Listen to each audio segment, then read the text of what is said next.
Thank you, everyone, for staying with us. You perhaps have been talking about how politicians are moving from one party to the other in the past days.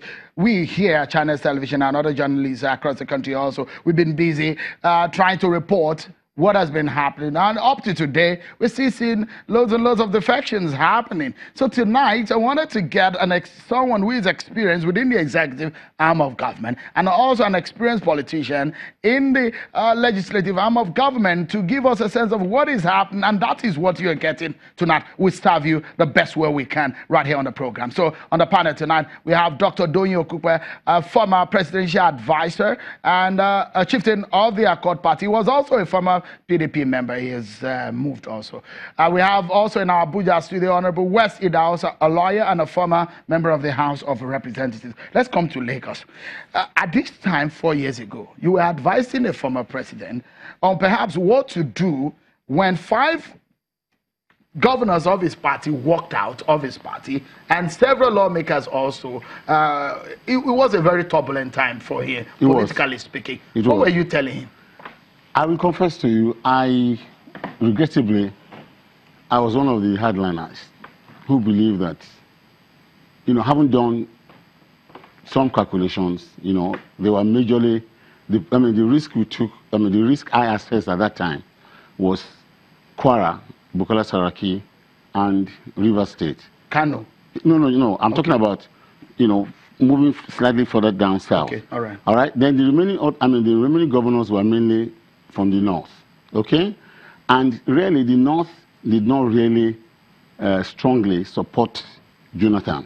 So I felt then, it is something regrettable. I must say, if I had a choice to do it again, I would probably not take the position I took at that time.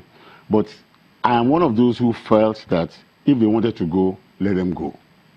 Very sad. But what I see now playing out is that the mistakes some of us made at that time are, the same mistakes that we regret now. It's the same mistakes that these new fellows are also making. Do you think they are in a panic mode in the presidency right now over this situation? People are failing to learn from the mistakes of others. When events repeat themselves, okay, it is incumbent on intelligent people to either find out from people who were in that situation or remotely investigate, where did they go wrong, what were the consequences. The path that the APC told or is towing is perilous.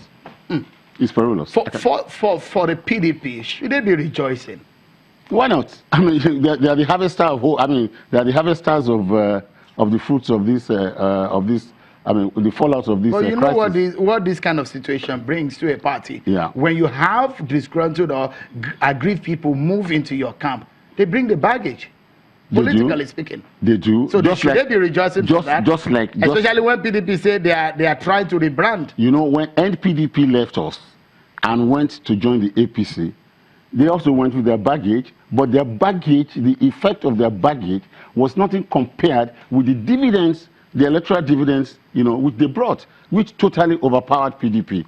So, the same thing is repeating itself now. And most likely that the electoral advantages that PDP will get from this, PDP has been extremely very humble.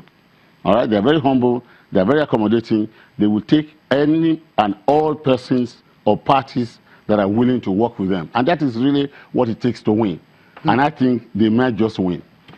Honorable Wes Idahosa, right now, as it stands, if you look at the caliber of people moving from the APC to the PDP, PDP is also losing members, though. So it's a balance of, but the numbers may not be the same.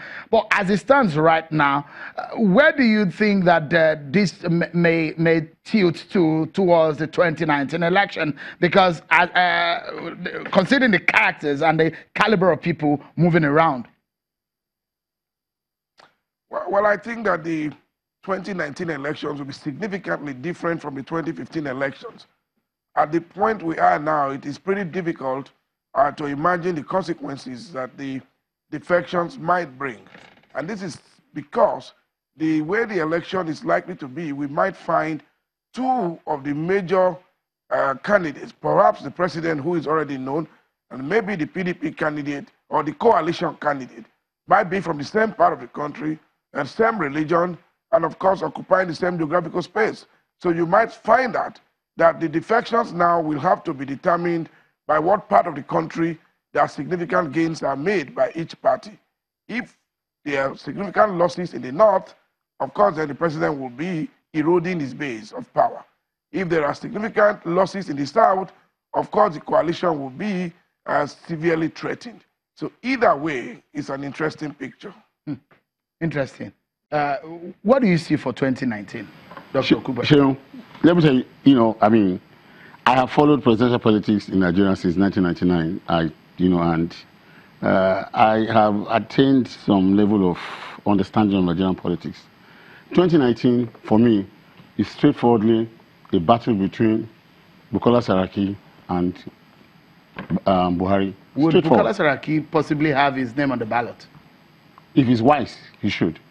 You think that he can contest in the ring with Muhammadu Buhari? Did you hear what I just said? I said the whole of 2019 election, from what I'm seeing, and from what Providence itself is bringing up, Bukola Saraki is gradually becoming the most important political personality outside the presidency.